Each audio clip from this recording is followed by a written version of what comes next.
அனைத்து நண்பர்களுக்கு வணக்கம். This video sponsor by school of business organisation Tiruvannamalai. இவங்க வந்து டிஜிட்டல் மார்க்கெட்டிங் கம்பெனி நடத்திட்டு வராங்க. இந்த கம்பெனியில் பார்ட் அண்ட் ஜாப்பாக வேலை செய்ய விருப்பம் இருக்கவங்க இந்த ஸ்க்ரீன் நம்பருக்கு வாட்ஸ்அப் பண்ணுங்கள், ஜாயின் பண்ணிக்கலாம். ஸ்கிப் பண்ணாதீங்க, பெரிய தப்பு. தினம் 300 ரூபாய் சம்பாதிக்க அரிய வாய்ப்பு. இன்ஸ்டாகிராம், ஃபேஸ்புக் பயன்படுத்த தெரிந்தால் போதும். Content post and content publishing மூலமா தினம் 300 ரூபாய் சம்பாதிக்கலாம். இந்த வேலை செய்ய 5 நிமிடம் போதும். Work training support, group communication support, all language customer live chat support, முக்கியமா சொந்தமா ஒரு பிசினஸ் ஸ்டார்ட் பண்ற அளவுக்கு உங்களால கற்றுக்கொள்ளவும் முடியும், சம்பாதிக்கவும் முடியும். இந்த வேலை வாய்ப்பு வழங்குவது 5 வருடத்திற்கு மேல ரன் ஆகிட்டு இருக்க நம்ம தமிழ்நாட்டு company school of business organisation private limited. மேலும் விவரங்களுக்கு டிஸ்கிரிப்ஷன்ல கொடுத்திருக்க நம்பருக்கு வாட்ஸ்அப் பண்ணுங்க. இப்போ நீங்கள் பார்த்துட்டு இருக்கிறது பார்த்தீங்கன்னா பாய்லர்ஸில் டயக்ராம் வீடியோஸ் வந்து உங்களுக்கு ஃபயர் டியூப் பாய்லர் எப்படி இருக்கும், டயக்ராம் மூலிமா எப்படி டியூப் இருக்கும், எப்படி வந்து என்ன மெட்டல் செஞ்சுருப்பாங்கன்னு நான் சொல்லலாம்னு சொல்லியிருந்தேங்க போன வீடியோவில். இந்த வீடியோவில் பார்த்தீங்கன்னா எப்படி இந்த என்ன மெட்டலில் செஞ்சுருக்காங்கன்னு வாங்க பார்க்கலாம். இது வந்து பார்த்தீங்கன்னா கார்பன் ஸ்டீலில் செஞ்ச மெட்டலுங்க. அதாவது வீட்டில் நீங்கள் செஞ்சுருக்கிற சாதாரண இரும்புங்க அந்த பார்த்தீங்கன்னா அதெல்லாம் சாதாரண இரும்புங்க. அதெல்லாம் வந்து 200 டிகிரி 300 டிகிரி கொடுத்தீங்கன்னா இருந்த இடம் தெரியாமல் போயிடும்.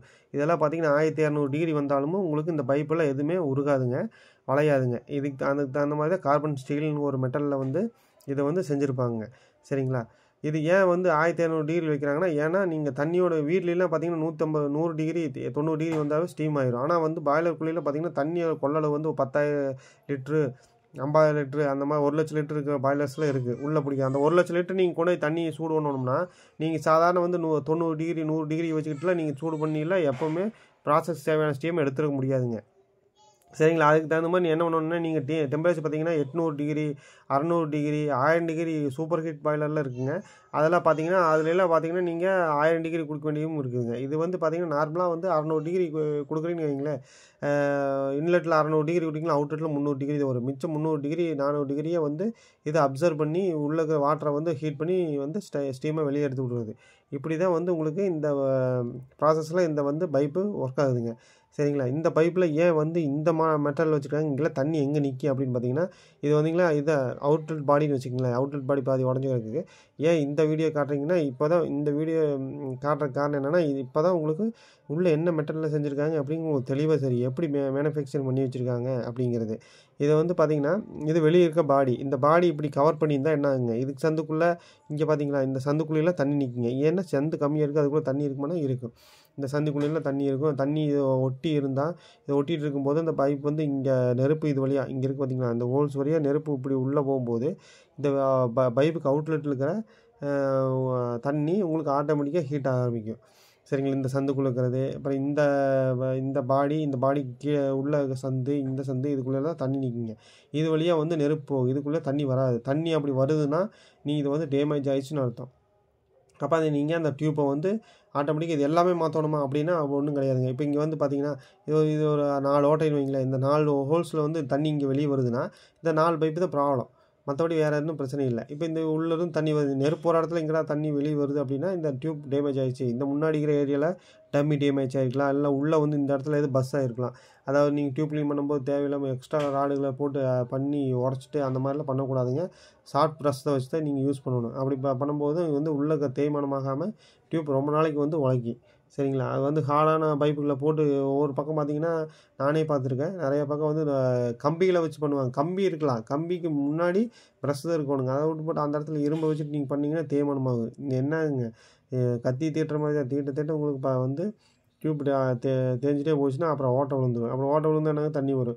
அப்படி வந்துச்சுன்னா இல்லை வேறு என்ன பிரச்சனைலாம் வந்தாலும் இந்த 4 டியூப் ப்ராப்ளம் 4 டியூப்பும் வந்து இந்த இடத்துல முன்னாடி கொஞ்சம் டம்மியை கட் பண்ணிவிட்டு அந்த சைடு முன்னாடி இருக்கிற சைட்லேயும் டம்மி கட் பண்ணிவிட்டு ஆட்டோமேட்டிக்காக இந்த பைப் 4ஐயும் உருவிடலாம்.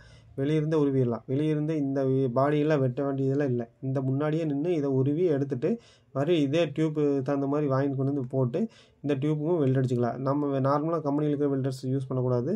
பாய்லருக்குன்னு பாய்லர் வெல்டர் சர்டிஃபிகேட் இருக்க ஹோல்டர்ஸ் இருப்பாங்க, அவங்கள வச்சு தான் நீங்கள் யூஸ் பண்ணணும். அப்படி யூஸ் பண்ணால் தான் உங்களுக்கு சேஃபும் கூட, மெட்டீரியல் கொஞ்சம் குவாலிட்டியாகவும் இருக்கும், ரொம்ப நாளைக்கு உழைக்குங்க. நீங்கள் சாதாரணமாக அடிக்கிற வெல்டர்ஸில் இது அடிக்க முடியாதுங்க. சரிங்களா? இது வந்து பார்த்திங்கன்னா உங்களுக்கு பர்னர் பற்றி சொல்லியிருப்பேன். முன்னாடி இருந்து தள்ளுறேன் இத்தனை ஹோல்ஸில் தான் வந்து வரும் ஹீட்டு, இத்தனை ஹோல்ஸ் சொன்னாங்களா தெளிவாக தெரியுது பார்த்தீங்களா? இந்த வழியாக தான் வந்து நெருப்பு, அதாவது அந்த சைடு நீங்கள் பர்னரை வச்சு தள்ளுறீங்க. தள்ளும்போது இந்த நெருப்பு வந்து இங்கே வந்து இந்த இடத்துல ஒரு ஸ்டோரேஜ் இருக்கும், இந்த இடத்துல ஒரு சேம்பர் மாதிரி இருக்கும். இது எல்லாத்துலேயுமே ஹீட் வந்து சமமாக போகுங்க. இந்த இருக்க எல்லா ஹோல்ஸ்லேயுமே சமமாக ஹீட் போய் இது மூலிமா இந்த வந்து அதாவது இங்கே இருக்க சேம்பருக்குள்ளே இருக்குது. இது உள்ளே ஆகி இந்த வழி இழுத்து வெளியே போய் உங்களுக்கு ஸ்டீம் வந்து ஜெனரேஷன் ஆகிருக்குங்க.